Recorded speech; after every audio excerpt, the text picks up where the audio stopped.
Hi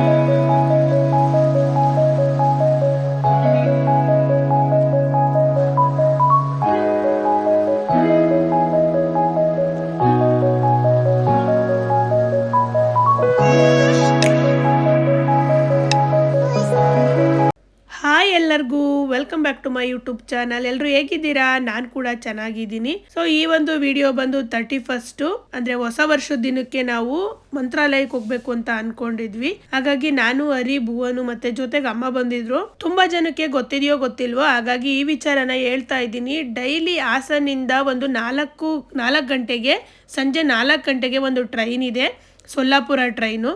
ಅದು ಮಂತ್ರಾಲಯಕ್ಕೆ ಹೋಗುತ್ತೆ. ಅಂದರೆ ಡೈರೆಕ್ಟ್ ಹಾಸನಿಂದನೇ ಹೊರಡೋದ್ರಿಂದ ಹಾಸನ ಜನಗಳಿಗೆ ಏನು ಹೆಲ್ಪ್ ಆಗುತ್ತೆ. ಆರಾಮಾಗಿ ಹೋಗಿ ಸೀಟ್ ಇಟ್ಕೊಂಡು ಅಥವಾ ಜನರಲ್ಲಿಗೆ ಹೋದ್ರೂ ನಿಮಗೆ ಸೀಟ್ ಸಿಗುತ್ತೆ. ಯಾಕೆಂದರೆ ಇಲ್ಲೇ ಫುಲ್ಲು ಏನು ಜನರಲ್ ಬೋಗಿ ಎಲ್ಲ ಫುಲ್ ಆಗಿರಲ್ಲ.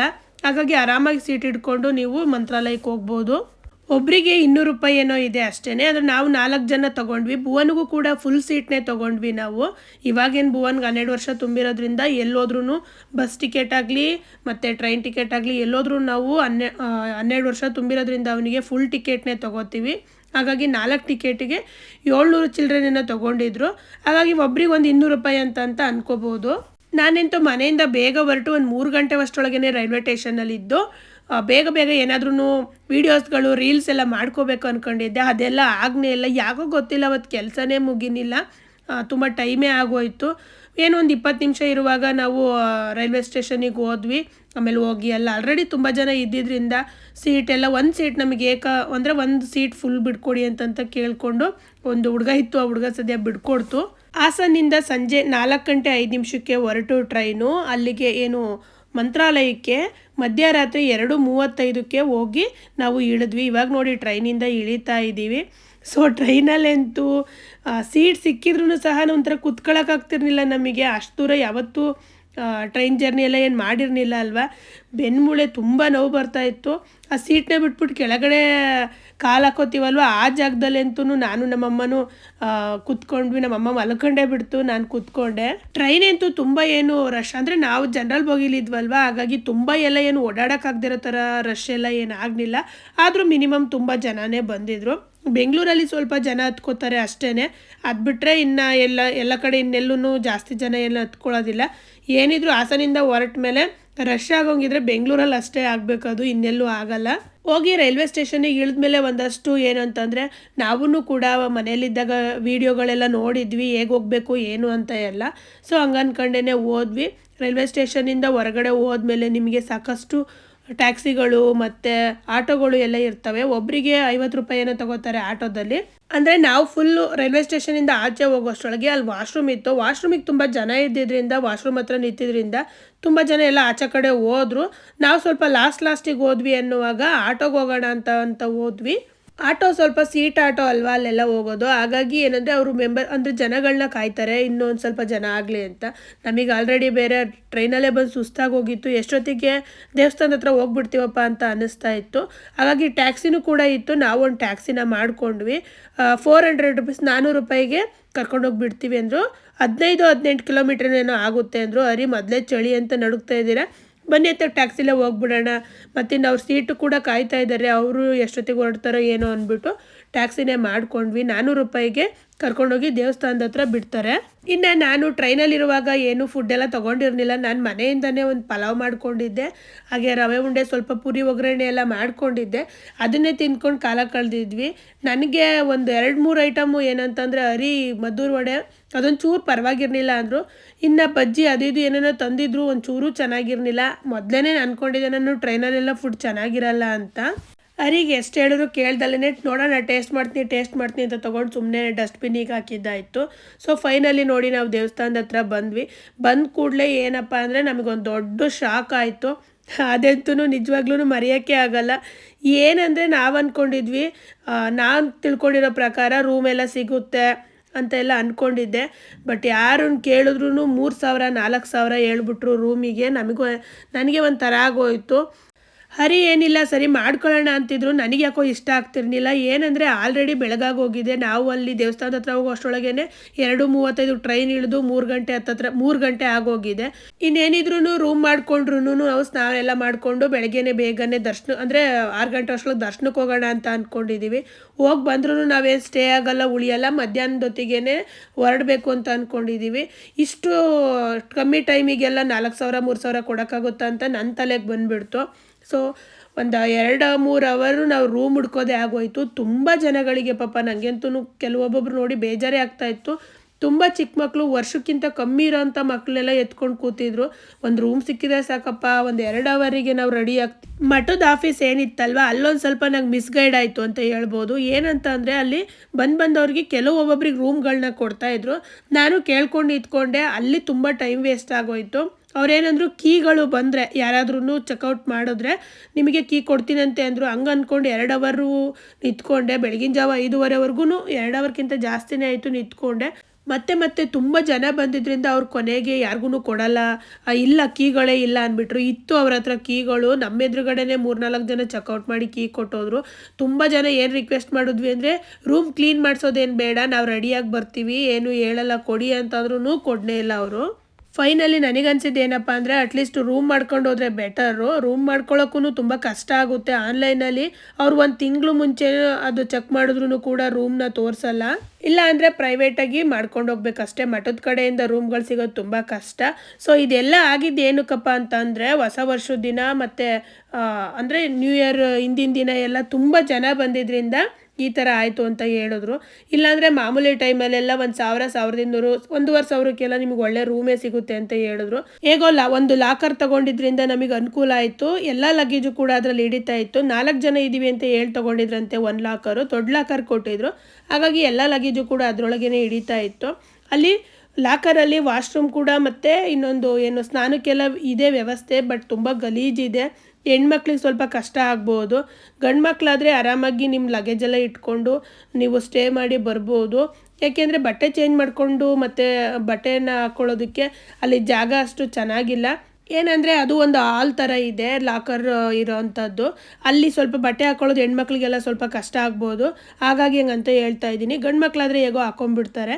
ಸೊ ಏನಂತಂದರೆ ಅಲ್ಲಿ ಬಿಸಿನೀರು ಒಂದು ಬಕೆಟಿಗೆ 50 ರೂಪಾಯಿ ಅಂತ ಹೇಳ್ತಾಯಿದ್ರು.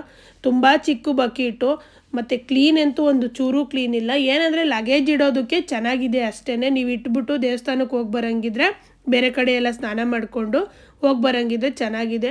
ನನ್ನ ಮೈಂಡಲ್ಲಿ ಎಲ್ಲೋ ಒಂದು ಕಡೆ ರೂಮ್ ಮಾಡ್ಕೊಳ್ಳಿಲ್ಲ ಅಂತ ಅನ್ನೋದು ಸ್ವಲ್ಪ ತಲೆಗೆ ಬಂದುಬಿಡ್ತು. ಸ್ವಲ್ಪ ಹೊತ್ತು ಅಂದರೆ ನಾನು ರೆಡಿಯಾಗಿ ನಾನು ದೇವಸ್ಥಾನಕ್ಕೆ ಹೋದ್ರೂ ಕೂಡ ನನಗೇನೋ ಒಂಥರ ಸಮಾಧಾನನೇ ಆಗ್ತಾ ಇರಲಿಲ್ಲ. ನ್ಯೂ ಇಯರಿಗೆ ಇಷ್ಟೊಂದು ಜನ ದೇವಸ್ಥಾನಕ್ಕೆ ಬರ್ತಾರೆ ಅಂತ ಅಂದ್ಕೊಂಡಿರಲಿಲ್ಲ. ತುಂಬ ಜನ ಪಾರ್ಟಿ ಅದೆಲ್ಲ ಮಾಡ್ತಾರಲ್ವ, ಹಾಗಾಗಿ ಬರ್ತಾರೆ ಅಂತ ಅಂದ್ಕೊಂಡಿರಲಿಲ್ಲ. ಜನ ಕಮ್ಮಿ ಇರ್ತಾರೆ ಅಂತ ಅಂದ್ಕೊಂಡಿದ್ದೆ. ಬಟ್ ಎಲ್ಲ ಒಂದು ಕಡೆ ನಮ್ಮ ಲೆಕ್ಕಾಚಾರ ಉಲ್ಟಾ ಆಗಿತ್ತು. ತುಂಬ ಜನ ಬಂದಿದ್ದರು, ತುಂಬ ಜನ ಸೇರಿದರು. ರಾಯರ ದರ್ಶನ ಎಲ್ಲ ಮುಗಿಸ್ಕೊಂಡು ನಾವು ಆಚೆ ಬಂದ್ವಿ. ಆಚೆ ಬಂದರೆ ಅಲ್ಲಿ ಒಂದು ಮ್ಯೂಸಿಯಂ ಕೂಡ ಇದೆ. ಅದನ್ನು ನೋಡಿಕೊಂಡು ಅಂದರೆ ಅದನ್ನು ನೋಡೋದು ಸುಮಾರು ಹೊತ್ತು ಹಿಡಿಯುತ್ತೆ. ಅದನ್ನು ನೋಡಿಕೊಂಡು ಹೊರಗಡೆ ಬಂದ್ವಿ. ಸೊ ಅದಾದಮೇಲೆ ಒಂದಷ್ಟು ಪ್ಲೇಸ್ಗಳಿದೆ ಅಲ್ವಾ, ಅಲ್ಲಿ ನೋಡೋಕ್ಕೆ ಅಂತ ಹೋಗಬೇಕು ಅಂತ ಅಂದ್ಕೊಂಡ್ವಿ. ಆವಾಗ ಸ್ಯಾರಿಲೇ ಹೋಗ್ಲೋ ಇಲ್ಲಾಂದರೆ ಡ್ರೆಸ್ ಹಾಕ್ಕೊಂಡು ಹೋಗ್ಲಾ, ಏನಾದ್ರು ದೂರ ಇರುತ್ತಾ, ಬೆಟ್ಟದ ಥರ ಇರುತ್ತಾ, ಆ ಥರ ಎಲ್ಲ ಅಂತ ಅಂದ್ಕೊಂಡು ಸರಿ ಡ್ರೆಸ್ ಚೇಂಜ್ ಮಾಡ್ಕೊಂಬರೋಣ ಅಂತ ಮತ್ತೆ ಹೋದ್ವಿ. ಅಲ್ಲಿ ಲಾಕರ್ ಹತ್ರ ಹೋದ್ವಿ. ಆಮೇಲೆ ಮತ್ತೆ ಯಾಕೋ ಬೇಡ ತೆಗಿ, ಇನ್ನೊಂದು ಸತಿ ಏನು ನೋಡೋಣ ಹೋಗಿ ಬಂದುಬಿಡೋಣ ಈ ಸತಿ ಅಂತ ಅಂದ್ಕೊಂಡು ಮತ್ತೆ ಹೊರಟ್ವಿ. ಈ ಒಂದು ಸರಕ್ಕೆ 100 ರೂಪಾಯಿ ಕೊಟ್ಟು ತೊಗೊಂಡೆ. ತುಂಬ ಚೆನ್ನಾಗಿದೆ ಅಂತ ಅನ್ನಿಸ್ತು. ಒಂಥರ ಮಣಿ ಥರ ಎಲ್ಲ ಇತ್ತು. ನಾನು ರೀಲ್ಸ್ ಎಲ್ಲ ಮಾಡ್ತೀನಲ್ವ, ಹಾಗಾಗಿ ತೊಗೊಂಡೆ. ನೋಡೋಣ ಚೆನ್ನಾಗಿರುತ್ತೆ, ಏನಕ್ಕಾದ್ರೂ ಬಳಸ್ಕೊಂಡ್ರಾಗುತ್ತೆ ಅಂತ. ಇದಾದಮೇಲೆ ನಾವು ಇವಾಗ ಪ್ಲೇಸಸ್ಗಳನ್ನ ನೋಡೋದಕ್ಕೆ ಅಂತ ಹೊರಡೋಕ್ಕಿಂತ ಮುಂಚೆ ಇನ್ನೊಂದು ಸರಿ ಊಟ ಮಾಡ್ಕೊಂಡ್ವಿ. ಯಾಕೆ ಅಂತಂದರೆ ಬೆಳಗ್ಗೆ ಟಿಫನ್ ಅಂತೂ ಒಂದು ಚೂರು ಚೆನ್ನಾಗಿರಲಿಲ್ಲ. ನಿಜವಾಗ್ಲೂ ಹಾಗೇ ಬಿಟ್ವಿ, ನಾವು ತಿನ್ನೋಕ್ಕೆ ಆಗಲಿಲ್ಲ ನಮಗೆ. ನೀವು ಇವಾಗ ನೋಡ್ತಾ ಇದ್ದೀರಲ್ವ, ಇದು ಊಟ ಮಾಡ್ತಾ ಇದ್ದೀವಿ. ಇದು ಬಂದು ಶ್ರೀನಿವಾಸ ಭವನ್ ಅಂತ. ಅಲ್ಲೇ ಸರ್ಕಲ್ ಹಂಗಿದೆಯಲ್ವ, ರಾಯರ ಸ್ಟ್ಯಾಚ್ಯೂ ಎಲ್ಲ ಇರೋದು ಅಲ್ಲೇ ಇದೆ. ತುಂಬಾ ಚೆನ್ನಾಗಿತ್ತು ಊಟ ಮಾತ್ರ. ನಿಜವಾಗ್ಲೂ ನಮ್ಮ ಕಡೆ ನಾವು ನಮ್ಮ ಮನೇಲಿ ಮಾಡ್ಕೊಂಡು ಊಟ ಮಾಡ್ತೀವಲ್ವ, ಅದೇ ಥರ ಇತ್ತು. ಫ್ರೆಶ್ ಆಗಿತ್ತು ಊಟ. ನಮಗೇನೆ ಫಸ್ಟು ಆವಾಗ ಊಟ ಕೊಟ್ಟಿದ್ದವರು. ಕಾಯ್ಕೊಂಡು ಕೂತಿದ್ವಿ ನಾವು. ಅವ್ರು ಟಿಫನ್ ತಿಂತೀರಾ ಅಂದರು. ಬೆಳಿಗ್ಗೆ ಟಿಫನ್ ತಿನ್ನೋಕ್ಕಾಗ್ದಲ್ಲೇ ಹಾಗೇ ಬಿಟ್ಟಿದ್ದೀವಿ. ಊಟನೇ ಇದ್ದರೆ ಕೊಟ್ಬಿಡಿ ಅಂತ ಅಂದರು. ಉಪ್ಪಿನಕಾಯಿ, ಸೊಪ್ಪಿಂದು ಒಂಥರ ಗೊಜ್ಜಂಗೆ, ಬೆಂಡೆಕಾಯಿ ಹುಳಿ, ಬೇಳೆ ಸಾಂಬಾರು, ಅನ್ನ, ರೈಸು, ಗೀ ರೈಸು ಎಲ್ಲ ಕೊಟ್ಟರು. ಒಂದು ಊಟಕ್ಕೆ 100 ರೂಪಾಯಿ ಇತ್ತು. 100 ರೂಪಾಯಿ ಆದ್ರೂ ಊಟ ಮಾತ್ರ ತುಂಬ ಚೆನ್ನಾಗಿತ್ತು. ಯಾರಾದ್ರೂ ನಮ್ಮ ಕಡೆಯಿಂದ ಹೋದರೆ ಈ ಒಂದು ಹೋಟೆಲ್ನ ಟ್ರೈ ಮಾಡಿ. ಏಕೆಂದರೆ ಊಟ ತುಂಬ ಚೆನ್ನಾಗಿತ್ತು. ಟಿಫನ್ ಹೇಗಿರುತ್ತೋ ಗೊತ್ತಿಲ್ಲ. ಮಧ್ಯಾಹ್ನದ ಊಟ ತುಂಬ ಚೆನ್ನಾಗಿತ್ತು. ಗೀ ರೈಸು ಮತ್ತು ಚಪಾತಿ ಎಲ್ಲ ಕೊಟ್ಟಿದ್ರು. ಊಟ ಎಲ್ಲ ಮುಗಿಸ್ಕೊಂಡು ಆದಮೇಲೆ ಇನ್ನು ಸುತ್ತಮುತ್ತ ಇರೋವಂಥ ಪ್ಲೇಸಸ್ಗಳನ್ನ ನೋಡೋದಕ್ಕೆ ಅಂತ ಹೊರಟ್ವಿ. ನಾವು ಮತ್ತೆ ಟ್ಯಾಕ್ಸಿ ನಿನ್ನೆ ನೈಟ್ ಬಂದಿದ್ವಲ್ವ ರೈಲ್ವೆ ಸ್ಟೇಷನಿಂದ, ಅದೇ ಟ್ಯಾಕ್ಸಿಯವರು ನಂಬರ್ ಕೊಟ್ಟಿದ್ರು, ನಿಮಗೆ ಏನಾದ್ರು ಟ್ಯಾಕ್ಸಿ ಬೇಕಿದ್ರೆ ಫೋನ್ ಮಾಡಿ ಅಂತ. ಸೊ ಆ ಒಂದು ಟ್ಯಾಕ್ಸಿಗೇ ಫೋನ್ ಮಾಡಿದ್ವಿ. ಅವ್ರು ಬಂದು ನಮ್ಮನ್ನ ಕರ್ಕೊಂಡೋಗಿ ಎಲ್ಲ ಪ್ಲೇಸಸ್ಗಳನ್ನ ತೋರಿಸೋದಕ್ಕೆ ಶುರು ಮಾಡಿದ್ರು. ಮೊದಲನೇದಾಗಿ ಒಂದು ಆಂಜನೇಯ ಟೆಂಪಲ್ಲು. ಇದು ತುಂಬಾ ಚೆನ್ನಾಗಿದೆ. ಕಲ್ಲಲ್ಲಿ ತುಂಬ ದೊಡ್ಡದಾಗಿದೆ ಆಂಜನೇಯ, ಅಭಯಹಸ್ತ ಆಂಜನೇಯ. ತುಂಬ ಚೆನ್ನಾಗಿದೆ ಇದು ನೋಡೋದಕ್ಕೆ.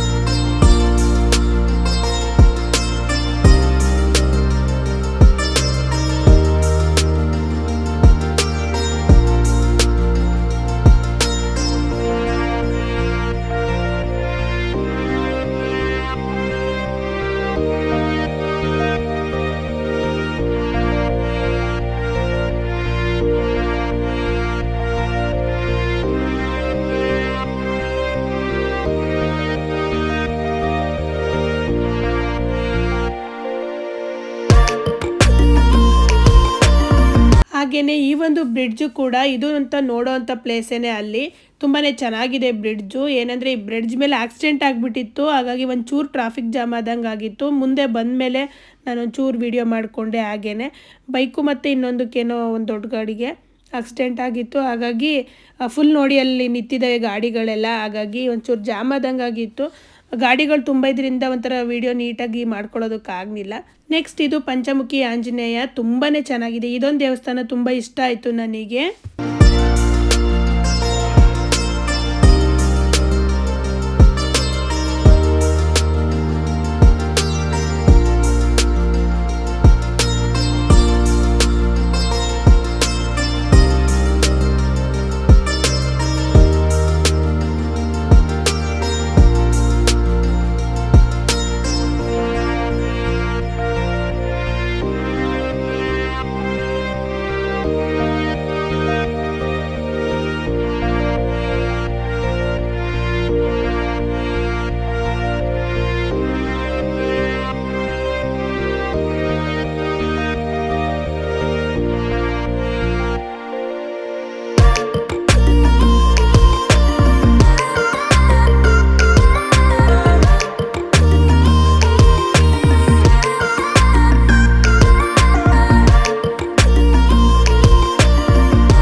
ನೆಕ್ಸ್ಟ್ ನಾವು ಹೋಗಿದ್ದು ತುಂಗಭದ್ರಾ ನದಿಯ ದಡದಲ್ಲಿರುವಂಥ ಒಂದು ಏನು ಕ್ಷೇತ್ರ, ಇದು ಶ್ರೀ ಕ್ಷೇತ್ರ ಭಿಕ್ಷಾಲಯ ಅಥವಾ ಬಿಚ್ಚಾಲೆ ಅಂತ ಕರೀತಾರೆ, ಬೃಂದಾವನ ಅಂತಲೂ ಕರೀತಾರೆ.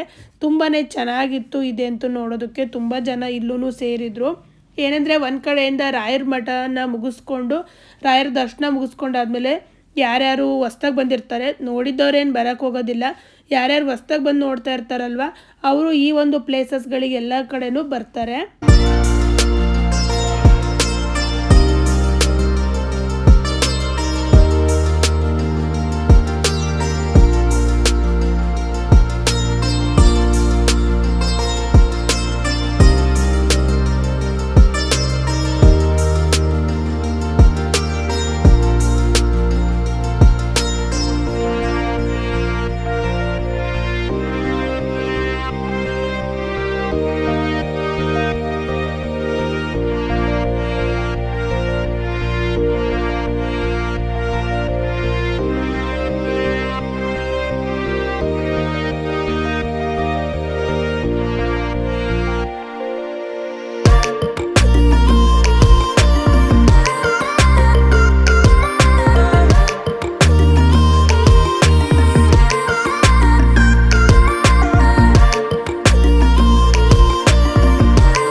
ಹಾಗೆಯೇ ನೆಕ್ಸ್ಟು ಶ್ರೀ ಅಪ್ಪಣ್ಣಾಚಾರ್ಯರ ಮನೆಗೆ ಬಂದ್ವಿ. ಇಲ್ಲಿ ಗುರುಗಳು ಇದ್ದಿದ್ದು, ಅಂದರೆ ರಾಘವೇಂದ್ರ ಸ್ವಾಮಿಗಳು ಇದ್ದಿದ್ದು, ಅವ್ರು ಪೂಜೆ ಮಾಡ್ತಾ ಇದ್ದಂಥ ಪಾಂಡುರಂಗ ವಿಠಲನ ವಿಗ್ರಹ ಇದು.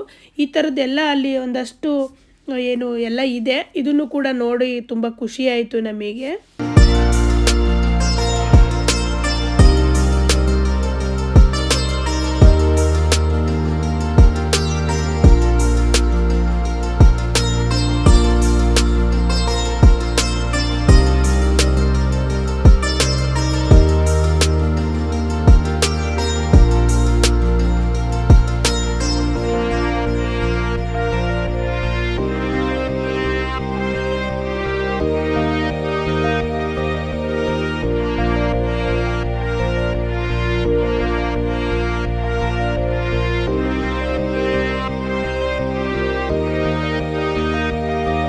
ಫ್ರೆಂಡ್ಸ್, ಇವಾಗ ಮಂತ್ರಾಲಯದ ದರ್ಶನ ಎಲ್ಲ ಮುಗೀತು. ಇವಾಗ ರಿಟರ್ನ್ ಮನೆ ಕಡೆ ಹೊರಟ್ವಿ.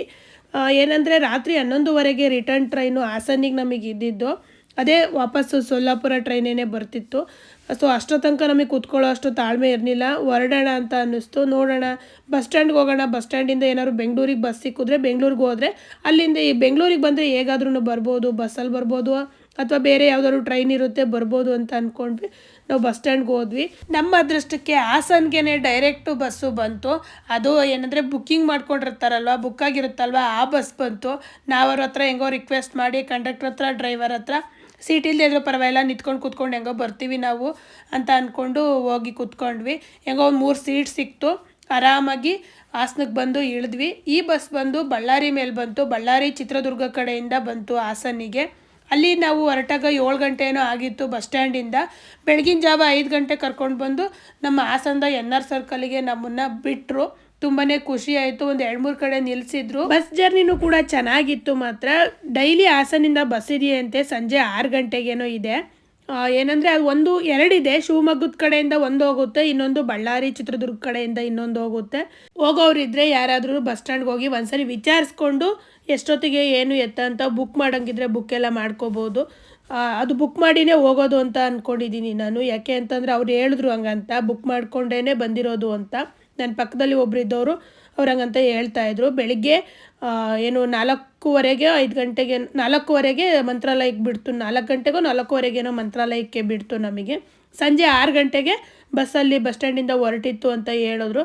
ಸೊ ಡೈಲಿ ಇದೆಯಂತೆ. ಯಾರಾದರೂ ಹೋಗೋರಿದ್ರೆ ಬಸ್ ಸ್ಟ್ಯಾಂಡ್ಗೆ ಹೋಗಿ ಒಂದ್ಸರಿ ವಿಚಾರಿಸಿದ್ರೆ ಒಳ್ಳೆಯದು, ಎಷ್ಟೊತ್ತಿಗಿದೆ ಏನು ಅಂತ. ಫೈನಲಿ ಫ್ರೆಂಡ್ಸ್, ದರ್ಶನ ಎಲ್ಲ ಮುಗಿಸ್ಕೊಂಡು ಮನೆಗೆ ಬಂದಮೇಲೆ ಯಾಕೋ ಒಂದು ಸ್ವಲ್ಪ ಒಂಥರ ಸಮಾಧಾನದಲ್ಲಿ ನಾನು ದೇವ್ರ ದರ್ಶನ ಮಾಡ್ಕೊಂಡು ಬಂದೆ ಅಂತ ಅನ್ನಿಸ್ತಾ ಇರಲಿಲ್ಲ. ಸ್ವಲ್ಪ ಏನೋ ಒಂಥರ ಅಲ್ಲಿ ನನಗೆ ಬೇಜಾರಾಗಿತ್ತು. ಬೆಳಗ್ಗೆ ಒಂದು ಸ್ವಲ್ಪ ದರ್ಶನಕ್ಕೆ ಹೋಗೋಕ್ಕಿಂತ ಮುಂಚೆ ಎಲ್ಲ ಸ್ವಲ್ಪ ಬೇಜಾರಾಗಿತ್ತು. ದರ್ಶನ ಎಲ್ಲ ಮಾಡ್ಕೊಂಡು ಬಂದು ಅದೊಂದಷ್ಟು ಪ್ಲೇಸಸ್ಗಳೆಲ್ಲ ನೋಡ್ಕೊಂಡು ಬಂದಮೇಲೆ ಒಂದು ಸ್ವಲ್ಪ ಆ್ಯಕ್ಟಿವ್ ಆದೆ ಅಂತ ಹೇಳ್ಬೋದು. ದರ್ಶನ ಎಲ್ಲ ಚೆನ್ನಾಗಿ ಆಗಿತ್ತು. ಆದ್ರೂ ಎಲ್ಲೋ ಒಂದು ಕಡೆ ಇನ್ನೂ ಒಂದು ಸರಿ ಹೋಗಿ ನೀಟಾಗಿ ದರ್ಶನ ಮಾಡ್ಕೊಂಡು ಬರಬೇಕು ಅಂತ ಅನಿಸಿದೆ. ಸೊ ಯಾವಾಗ ಆಗುತ್ತೆ ನೋಡಬೇಕು, ಇನ್ನೊಂದ್ಸರಿ ರಾಯರು ಯಾವಾಗ ನಮ್ಮನ್ನು ಕರ್ಸ್ಕೋತಾರೆ ಅಂತ. ಹಾಸನಿಂದ ಮಂತ್ರಾಲಯಕ್ಕೆ ಹೋಗಿ ಸೇಫಾಗಿ ಬಂದು ಮನೆ ಸೇರ್ಕೊಂಡ್ವಿ ದೇವರ ಆಶೀರ್ವಾದ, ರಾಯರ ಆಶೀರ್ವಾದದಿಂದ. ಸೊ ಫ್ರೆಂಡ್ಸ್, ಈ ಒಂದು ವಿಡಿಯೋನ ಇಲ್ಲಿಗೆ ಮುಗಿಸ್ತಾ ಇದ್ದೀನಿ. ಯಾರಿಗೆಲ್ಲ ವಿಡಿಯೋ ಇಷ್ಟ ಆಯಿತು ವಿಡಿಯೋಗೆ ಒಂದು ಲೈಕ್ ಕೊಡೋದನ್ನ ಮರಿಬೇಡಿ. ಹಾಗೆ ಹೊಸದಾಗಿ ನನ್ನ ಚಾನಲ್ನ ನೋಡ್ತಾ ಇದ್ದರೆ ಚಾನಲ್ನ ಸಬ್ಸ್ಕ್ರೈಬ್ ಮಾಡಿಕೊಂಡು ಸಪೋರ್ಟ್ ಮಾಡಿ ಅಂತ ಹೇಳ್ತೀನಿ. ಥ್ಯಾಂಕ್ ಯು ಸೋ ಮಚ್ ಇಷ್ಟೋ ತನಕ ವಿಡಿಯೋ ನೋಡಿದ್ದಕ್ಕೆ ಎಲ್ಲರಿಗೂ ಬಾಯ್ ಬಾಯ್.